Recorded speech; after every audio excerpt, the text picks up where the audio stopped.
এই গুলিটা থামানোর চেষ্টা করা হয়। আমরা আমাদের সন্তানদের রক্ষা করার জন্য এসেছি। অকৃতজ্ঞ জাতি মঞ্জুর আল মতিন স্যারকে ভুলে গিয়েছেন।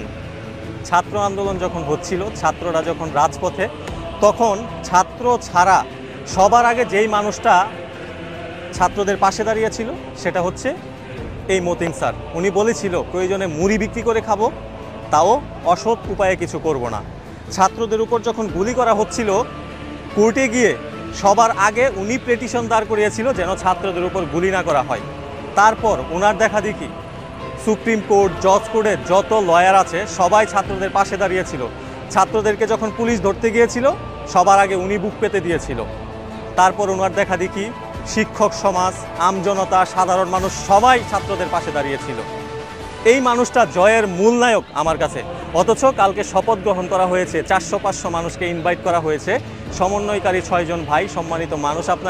আপনারা তাকে স্মরণ করতে পারেন নাই এবং ফেসবুকে কাউকে দেখি নাই ওনাকে নিয়ে একটা পোস্ট করতে।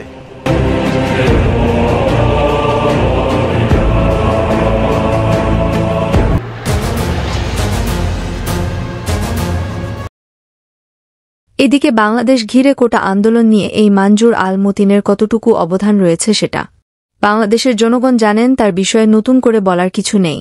এবং এই ফাইটারের কথা কি একবারের মতো হলেও মনে পড়েনি এই 6 সমন্বয়কের? সবাই যার যার মতো দেশ স্বাধীন করে তাদের নতুন গন্তব্যে চলে গেল। একবারের মতো কি এই মঞ্জুর আল মতিনের কথা কারো মনে পড়ল না? এই সব বিষয় নিয়ে মন্তব্য করেছেন এই টিকটকার।